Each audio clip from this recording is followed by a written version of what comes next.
¿Quieres conocer una verdadera historia inspiradora? Él es mi invitado de hoy.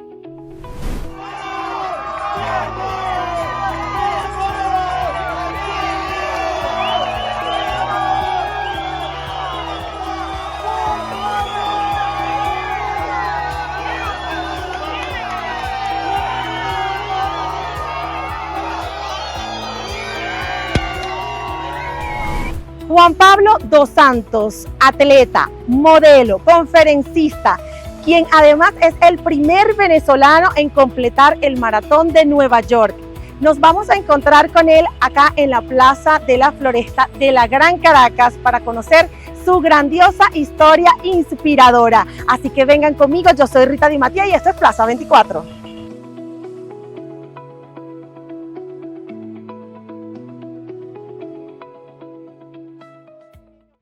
Y ahora sí, ya está con nosotros nuestro invitado, nada más y nada menos que ¡tatán! Juan Pablo dos Santos. ¡Wow! Juan Pablo dos Santos Fernández. Para las personas que no saben su segundo nombre, su segundo apellido es Fernández. Bienvenido a este espacio. Muchísimas gracias, wow. Querida. Gracias por la invitación. Honor. Y estoy muy contento que sea aquí en este parque que tanto visité. Creo que fue en el que más entrené para ir a Nueva York. Y bueno, volver aquí siempre me trae muchos recuerdos. ¡Qué increíble! Pero eso vamos a hablar más adelante acerca de esta hazaña, de este maratón. Ahora, coméntanos, ¿naciste aquí en Caracas? Aquí en Caracas, en la Clínica Metropolitana. Ajá.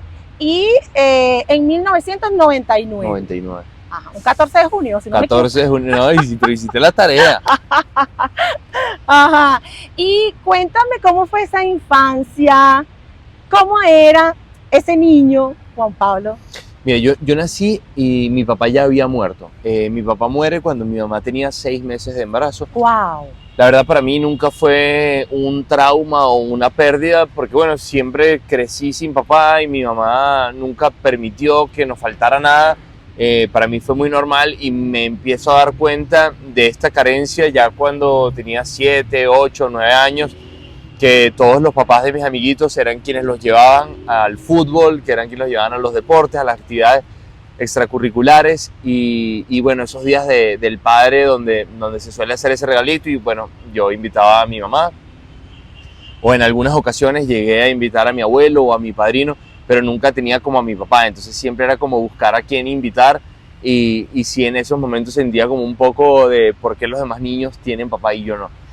Vengo de una familia donde la verdad nunca nos faltó nada, pero tampoco nunca nos sobró. De hecho, también conecta con la historia de cuando tuve el accidente, que bueno, no teníamos los recursos necesarios ni siquiera para pagar los gastos médicos. Yo en ese momento no tenía seguro médico y todo se recaudó gracias a las campañas de GoFundMe. ¡Wow! Increíble, ¿no? Pero si nos pudieras ahondar un poco, ¿qué pasó con tu papá? Mi papá sufrió, le detectaron meningitis aguda, fue muy rápido su muerte porque él había tenido cáncer y le habían extirpado el vaso.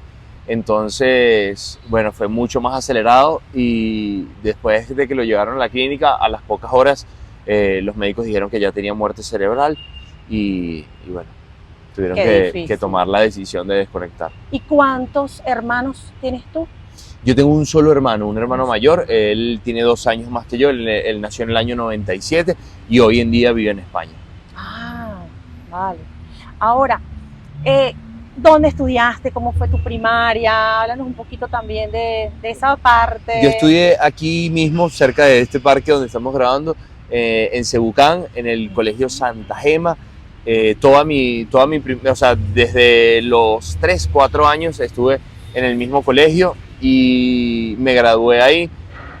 Fue una primaria y un bachillerato bastante normal, siempre aficionado y fanático del fútbol, muy buen estudiante hasta primer año, de ahí en adelante ya desde que descubrí que yo lo que quería era ser futbolista, bajé mucho y mi promedio empezó a ser mucho menor, nunca raspé ninguna materia, siempre fue aceptable mi promedio, entre comillas. Mi hermano sí fue muy buen estudiante y mi mamá siempre me decía, pero mira las notas de tu hermano, y yo siempre le decía, bueno, pero yo soy mejor en fútbol. De verdad, ese era mi único sueño en la vida. De hecho, mi mamá siempre me regañaba porque cuando le decían una citación por mal comportamiento o porque los profesores veían que yo podía sacar mejor nota pero no me esforzaba, le decían, no, y aparte, cuando le decimos algo, él dice, no, pero es que yo no quiero estudiar, yo quiero ser futbolista. Entonces mi mamá me decía, está bien, pero no lo digas, no lo digas. Y bueno, muy sincero. La verdad, siempre muy, muy comprometido. En los momentos que teníamos una hora libre, siempre era jugando fútbol con mis compañeros. La verdad, tuve una primaria y un bachillerato bastante bonito. ¿A qué edad te fuiste a jugar fútbol formalmente? Bueno, sí, siempre jugué en equipos buenos, pero a los 16 años me fui al Deportivo La Guaira, que ya era un equipo que tenía primera división. Para mí era como parte de ir cumpliendo el sueño. Y estando en el Deportivo La Guaira a los 17 años, me fracturó la rodilla que hoy me queda. Wow. Yo me fracturé exactamente esta zona, que es la meseta de la tibia, que es la parte de la tibia que encaja con la rodilla, la que hace la articulación. Me fracturé esa parte y para mí fue un proceso muy duro en el que tuve que dejar de entrenar, en el que tuve que hacer rehabilitación. Nunca pude volver formalmente, siempre sentí muchas molestias en mi rodilla y de una u otra manera le fui como perdiendo el ritmo al fútbol y después de eso más nunca volví, un poco en el afán de tratar de recuperar mis sueños. Empecé a recalcular mi vida y dije, bueno, tengo que empezar a trabajar, quizás ya esto del fútbol no es para mí. Siempre me lo recuerdo con mucha nostalgia porque en verdad era lo único en lo que pensaba. Y siempre fui del pensamiento del que trabaja más duro, tarde o temprano termina siendo mejor. Recuerdo como de los 12 o 13 años ir al gimnasio. De más de un gimnasio me botaron y me decían, no, tú no tienes edad para levantar peso. Sabes que antes había muchísimos mitos con el tema del gimnasio. No se estilaba tanto entrenar con su propio peso, sino era más que todo mancuernas. Y yo luchaba contra eso y me fui de gimnasio en gimnasio hasta que me aceptaron. Entrenaba muchísimo, siempre trataba de llegar antes que los demás. Tu pasión, pero ¿cómo te inspiraste? ¿Quién te inspiró a incluirte allí en el fútbol? Mira, en verdad nadie de mi familia fue deportista. Vengo de una familia de portugueses que, bueno, lo que se inculcaba y lo que se veía era el trabajo duro de sol a sol. Creo que eso lo llevé al deporte. Mis primos también eran apasionados por el fútbol, eran mayores que yo y quizás por ahí viene eso de ver tanto fútbol, de querer jugar, de ser lo único en lo que pensaba. Y bueno, como hasta los 17 años que me fracturó la rodilla y ahí empiezo como a recalcular mi vida. Empecé a estudiar administración de empresas, que era la carrera que había estudiado mi mamá. En el momento no sabía qué estudiar y dije, bueno, si estudio la carrera que estudió mi mamá, todo va a estar bien. Empecé en la universidad en administración de empresas y al mismo tiempo trabajaba vendiendo pescado.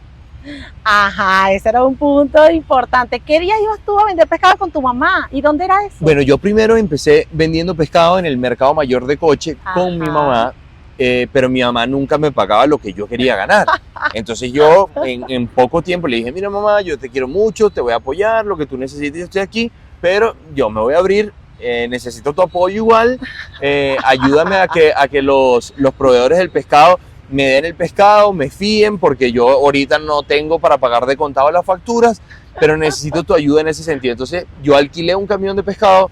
¿En serio? Me iba al mercado de Coche, mi mamá, bueno, conocía a todo el mundo y yo decía, mire, yo soy el hijo de Teresa, por favor, véndeme el pescado. Ya mi mamá les había avisado a muchos proveedores. ¿Qué edad tenías allí? Yo tenía 18 años y me iba, cargaba mi camión de pescado, me iba manejando mi camioncito, casi siempre trataba de llevar a una persona que me ayudara, no siempre tenía la suerte porque, bueno, la verdad, no siempre conseguía un empleado para esos días porque como eran días puntuales y no era todo el mes, era complicado encontrar a alguien que trabajara conmigo.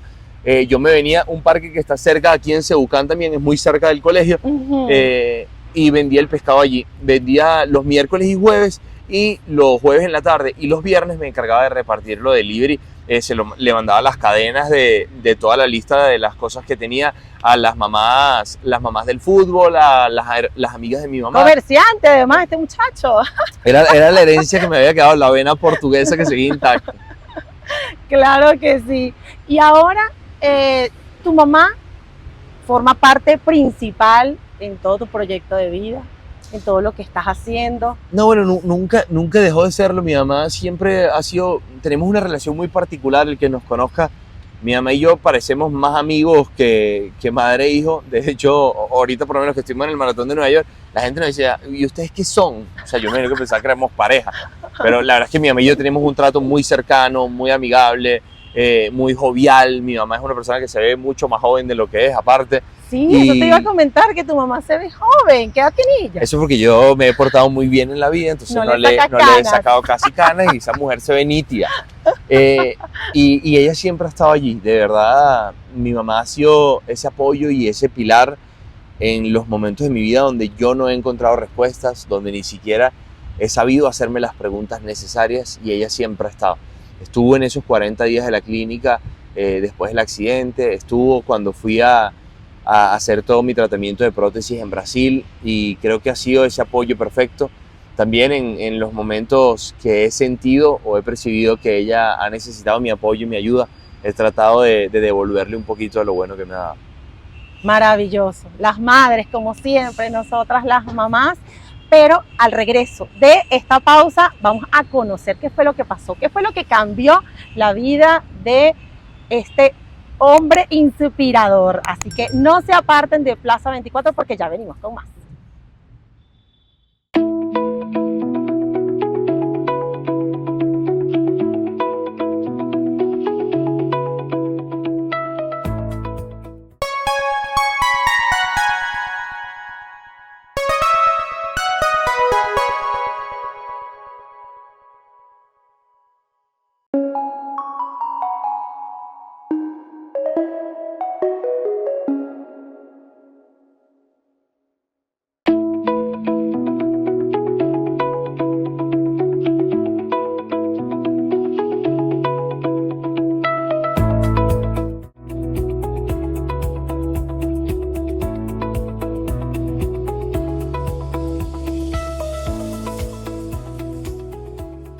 Continuamos con Plaza 24, donde cada personaje cuenta su historia. Y wow, qué personaje el de hoy.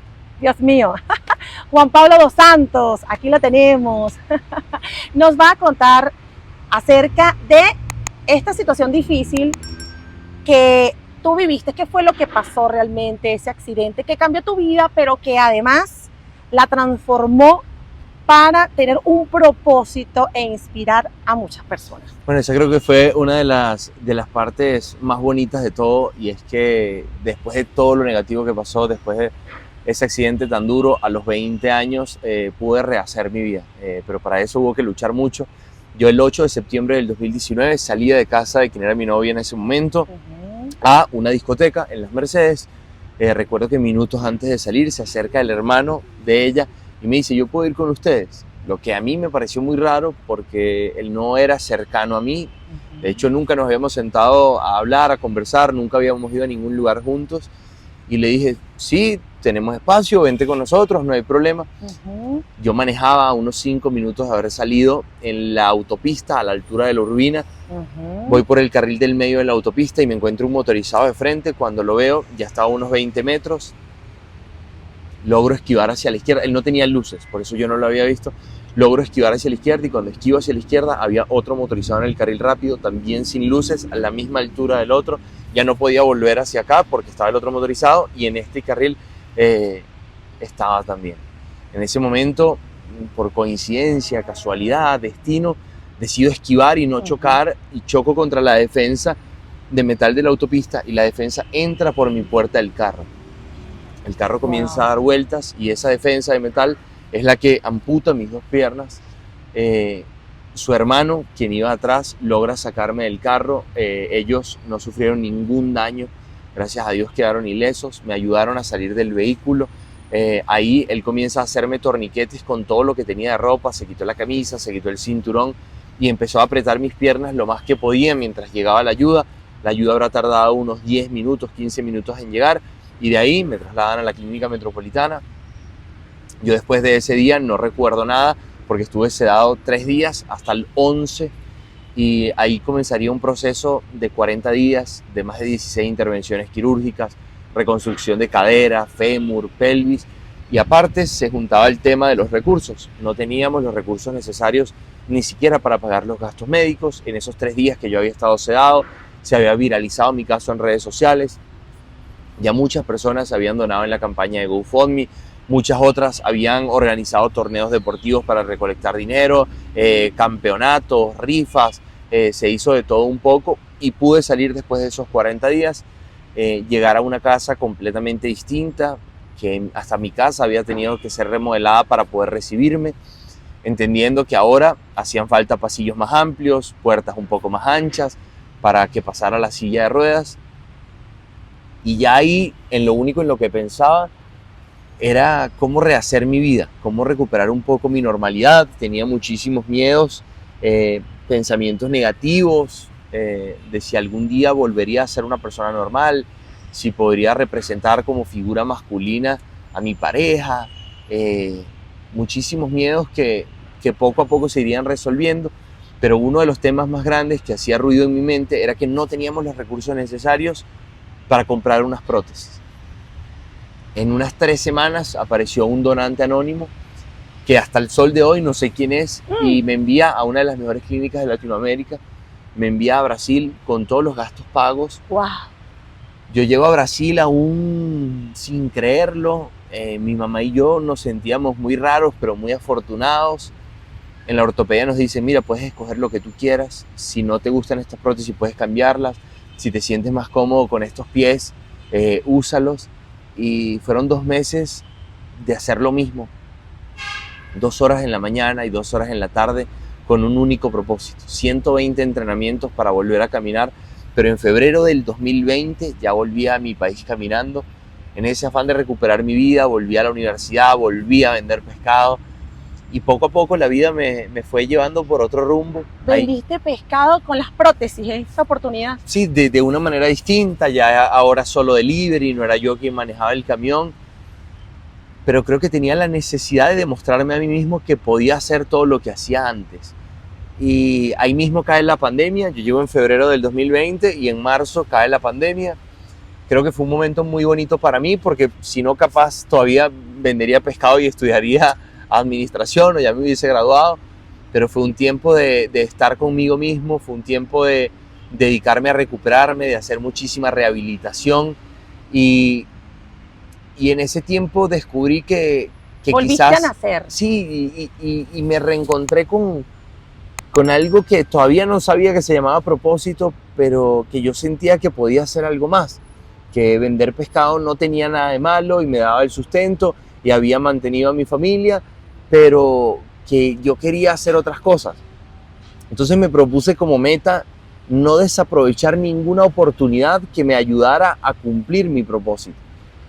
Y bueno, he hecho muchísimas cosas en ese andar hacia mi sueño. Participé en el Mister, fue una de las primeras oportunidades que tuvo.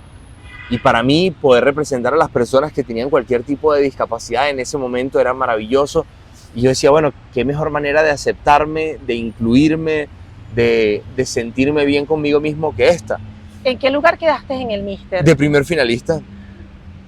Me gané varias bandas, de hecho todo el mundo decía, se lo robaron, se lo robaron. No, en redes sociales ya empezaba a acumular muchísimos fanáticos y ese tema del Mister, del Miss, que genera tanta polémica, también fue muy bonito para mí. Creo que cada una de las cosas que he hecho, desde participar en el Mister, desde escribir mi libro, desde ser la primera persona con discapacidad en animar un programa en vivo en la televisión venezolana, creo que han sido pequeños granitos de arena que me han ayudado a estar un escalón más arriba, poder ayudar más gente, poder impactar en la vida de otros. Y bueno, ahora creo que con este proyecto deportivo, creo que se lo debía y se lo dediqué un poco a ese Juan Pablo que hace 6 años tuvo ese accidente y el primer médico le dijo que él más nunca volvería a caminar. Wow. Le dijo que su caso era muy complicado y creo que le demostraste. Sí, creo que creo que demostraste a ti mismo. Y creo que a nadie, sino a mí mismo. No hay fronteras, que no hay límites. Porque en ese momento yo desde la rabia, desde la molestia, dije, él no me va a venir a decir cuándo voy a volver a caminar, si voy a volver a caminar. Solo yo sé las ganas que tengo de recuperar mi vida, de volver a verme de pie. Y bueno, ha sido un proceso largo, tendido, de esfuerzo, de sacrificio, pero también de muchísimas bendiciones, de muchísimas oportunidades, de muchísimo crecimiento personal, espiritual, económico. creo que las bendiciones no han parado de llegar a mi vida después de ese día. Ahora, Juan Pablo, tú por tener una situación, una condición tan difícil como esa, que ahora estás, bueno, inspirando, motivando, dando conferencias, ¿qué hacías tú para contrarrestar esos momentos difíciles donde tú pensabas que no podías? Porque seguramente sí hubo esos momentos donde te sentías mal, donde te deprimías. ¿Qué hacías tú para salir de esa situación? Hubo momentos muy duros, de hecho yo llegué a llorar viéndome en el espejo y no me gustaba lo que veía y no me gustaba quién era y quería encontrar alguna solución. Y creo que para mí la clave en ese momento fue dividir y ver qué cosas podía cambiar, qué cosas podía trabajar para mejorar y qué cosas debía aceptar de manera obligatoria. Ya mis piernas no estaban, esa era una de las cosas que tenía que aceptar de manera obligatoria. Y habían otras, como el resto de mi cuerpo, que no me gustaba, que me sentía gordo, que había pasado demasiado tiempo en la clínica y estaba muy inflamado. Yo siempre me había visto muy atlético porque siempre había sido deportista.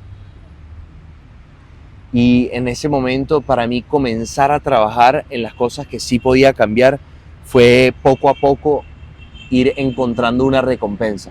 Fue poco a poco ir encontrando una esperanza. Fue ir de a pequeñas gotas encontrando un camino. Y creo que ahí me di cuenta que el esfuerzo, la disciplina y el sacrificio tarde o temprano dan sus frutos. Creo que en ocasiones se tarda, creo que en ocasiones va más deprisa, pero para mí el trabajo duro tarde o temprano devuelve muchísimos beneficios. Eres admirable, de verdad.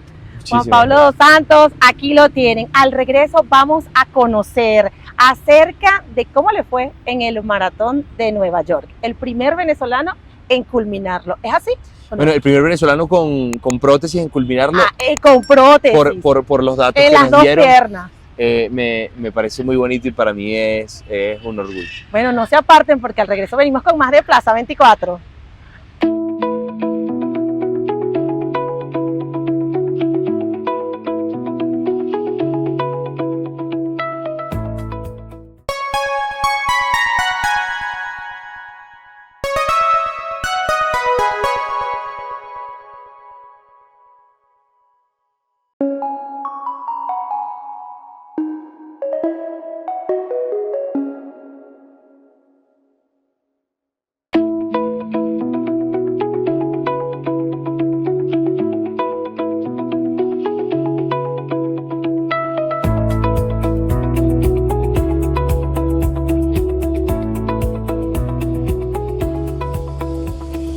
Seguimos con Plaza 24, donde cada personaje cuenta su historia y el personaje, ya ustedes lo saben quién es, Juan Pablo dos Santos Fernández.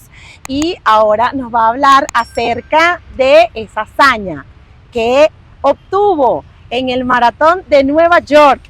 Mira, de verdad, para mí fue de una u otra manera lograr lo imposible. Por 15 horas. 15 horas, Caminan. 21 minutos. 21 minutos. Una locura. Esa foto, de recordar el tiempo, me lleva a la foto cruzando la meta con una cara como entre lágrimas, risa, celebración, y creo que es lo que te decía. Creo que es dedicado a todas las personas que algún día les dijeron que no iban a poder, que no iban a lograrlo, que era demasiado difícil. Yo creo que es la demostración de que cada uno de nosotros somos imparables, que ser imparables no es llegar a la meta, ser imparable no es solamente competir o buscar llegar de primero. Ser imparable es tener la valentía de luchar por nuestros sueños. Ser imparable es tener la voluntad de seguir a pesar de las dificultades. Creo que los venezolanos somos ejemplo de eso. No necesitamos el momento perfecto, no necesitamos que todas las circunstancias estén dadas, necesitamos simplemente que sea posible. Y ojalá que este sueño que cumplí despierte el sueño de otras personas y los invite a luchar como locos por lograr las cosas que anhelan de su corazón. Aquí podemos ver, miren, su presea, su medalla, qué hermosa. De verdad, muy bonita, muy orgulloso de haberlo logrado. ¿Y ese maratón que dura 24 horas? No, de hecho, nosotros pensábamos que cuando llegáramos a la... Yo fui el último corredor en llegar a la meta fui yo. Nosotros pensábamos que ya iban a haber recogido todo el montaje y que quizás solo habría una persona de la organización esperándonos con la medalla, porque la organización sabía que yo seguía corriendo, mi equipo le iba informando, pero cuando llegamos la sorpresa fue que la organización dejó todo el montaje exactamente igual. Es decir, el primer corredor vio lo mismo que el último, esperaron las 15 horas para recibirme, le dieron una medalla a mi entrenador también. Más de 1 millón de corredores. No, más de 2 millones de espectadores. Ah, de espectadores. Las calles eran una locura, más de 55.000 corredores, demasiada gente, demasiada euforia, pero también fue vivir esas dos partes, porque por momentos había un bullicio, una algarabía, pero después de las 6, 7 horas era la soledad absoluta. Estábamos solos en las calles, ya nadie gritaba, ya nadie alentaba. Yo y todo mi equipo estábamos muy cansados, pero a pesar de eso... ¿Hubo un momento que te caíste? Hubo un momento que me caí en el kilómetro 31. Y te levantaste. También, así es, y otros que me caía a nivel emocional y dudaba de si iba a ser posible. Sentía que cada paso me hacía estar un poco más lejos, sentía que cada vez los kilómetros se hacían más lentos, sentía que cada vez mi cuerpo estaba más cansado. Wow. A nivel mental ya no quería estar ahí, habían pasado demasiadas horas haciendo lo mismo, pero creo que... ¿Y qué te motivaba? Mira, recordar por qué lo hago, recordar a cada niño que espera en la fundación por unas prótesis, recordar a ese Juan Pablo que le dijeron que no volvería a caminar, recordar ese Juan Pablo donde ni siquiera había esperanza de tener unas prótesis porque no habían los recursos. Creo que cada una de esas cosas me recordaba que el propósito siempre es más fuerte que el dolor. Y al final mi propósito con esto era mucho más grande que lo que yo estaba viviendo ahí. Ya habíamos hecho... Imposible no salirse las lágrimas, de verdad. Ya habíamos hecho todo el esfuerzo, ya habíamos hecho todo el sacrificio. Teníamos ese equipo de venezolanos, de colaboradores que estaban ahí acompañándonos, haciendo todo lo posible, que al día siguiente trabajaban. Entonces recordar a todas esas personas me hacía entender que todo iba a tener su recompensa. No, de verdad que... ¿Cómo no? Llorar, Dios mío, ¿cómo no? Salirse las lágrimas, porque si hay algo que nos pone muy emotiva a nosotras las madres, pues son los hijos, son los niños. Y sabemos que tienes una fundación donde has apoyado a niños y conozco de un caso muy cercano a Joshua, a quien le mandamos saludos. Recientemente, sí, tuvo su prótesis gracias a tu fundación y por eso, muy conmovida. Un niño espectacular y creo que ese fue el propósito desde el día 1 con la fundación, de devolver un poquito de las cosas buenas que yo he recibido. Sé que como yo hay miles de niños que quieren seguir caminando hacia sus sueños, que tienen talentos, que tienen virtudes, que tienen unas familias increíbles que los apoyan, que los cuidan, que los acompañan, pero que a la vez el tema económico muchas veces es la mayor dificultad, la mayor traba, el mayor obstáculo. Y siempre que puedo, siempre trato de cambiar una vida más. Y creo que lo hemos llevado así. ¿Tienes un balance más o menos de cuántas personas has ayudado? Más de 40 niños hemos ayudado con prótesis. Bueno, muletas, andaderas, muchísimas, cientos de muletas y andaderas, pero con prótesis, más de 40 niños. ¿Y en lista de espera cuántas personas? En lista de espera tenemos casi 200 personas. Casi 200. Es increíble, a veces las personas se molestan conmigo, se desesperan, me dicen, bueno, pero yo ya tengo 2 años y yo amaría, mi sueño es poder ayudar a todos los que hace un día, 2 años, 6 meses están en esa lista, pero creo que el compromiso es que sepan que nunca dejo de pensar en ellos, que nunca dejo de trabajar y en esos momentos donde no encuentro una razón para seguir adelante son ellos los que me motivan y me recuerdan que todavía hay mucho por hacer. Qué bonito, de verdad. Ahora, también te pueden apoyar otras personas, empresas, a que puedas ayudar a esas Sí, siempre, a esos niños, siempre estamos dispuestos a recibir cualquier ayuda. De hecho, muchas veces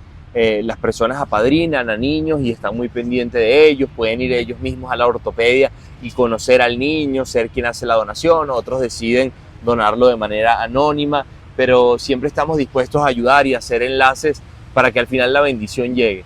Creo que no se trata de ver quién se cuelga la medalla de ayudar a alguien, sino de que al final esa ayuda llegue a la persona que lo necesita. Así que bueno, tengan la idea que tengan, quieran hacer como quieran hacerlo, siempre mi fundación está a entera disposición. Y también pueden apoyar a Juan Pablo pues comprando su libro maravilloso que inspira mis primeros segundos pasos, pues yo aquí deduzco que es por esta segunda oportunidad. Bueno, y ese es para ti, para que puedas leerlo. Gracias. Espero que te guste mucho, que puedas disfrutar. Claro que sí, gracias.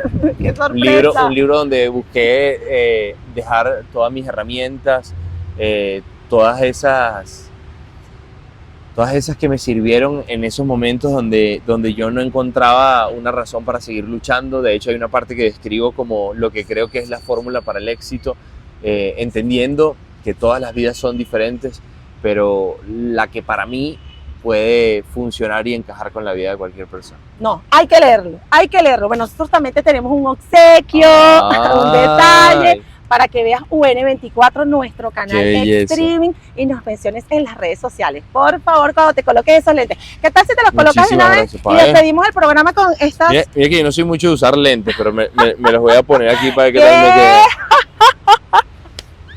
Ah, esto es un muñeco. Están bellísimos, muchísimas gracias. Hasta Mister y todo, o sea, por favor, modelo. Sí, la verdad es que hemos hecho de todo. Sí, ahora vamos con estas preguntas cortas para respuestas cortas. Ok, vamos. Para conocer un poco más de nuestro invitado especial el día de hoy. ¿Un plato favorito? Pabellón. Ajá. Bueno, además de este libro, ¿qué otro libro es favorito? Súper resiliente de Yagiru, mi mentor. Interesante. Artista. Bad Bunny. Color. Rojo. ¿Y qué te inspira? Bueno, creo que los niños de la fundación sería una buena respuesta después de todo lo que hemos hablado. ¿Un pasatiempo? Ver televisión. ¿Y qué te molesta? Pues muchas cosas. Que no me escuchen. Ay, O sea, cuando estoy hablando con alguien y no me para, me molesta. Ya lo saben. Bueno, gracias, Juan Pablo. Muchísimas Qué gracias. honor, de verdad. Dios te bendiga. Amén. Sabes que tienes un propósito después de todo esto que te pasó, y creo que en tu caso, si no te hubiese pasado todo esto, pues quizás no estarías donde estás. Así que Dios está contigo y sigue adelante con todos tus propósitos, con todas tus metas. Gracias. Fue muy lindo conversar contigo. Wow. De esta manera y con los lentes puestos vamos a despedir este espacio de Plaza 24. Yo soy Rita Di Matías y será hasta una próxima oportunidad. Chao, chao. Gracias. Con los lentes. Pero es que ya los tenía que sacar otra vez. No importa.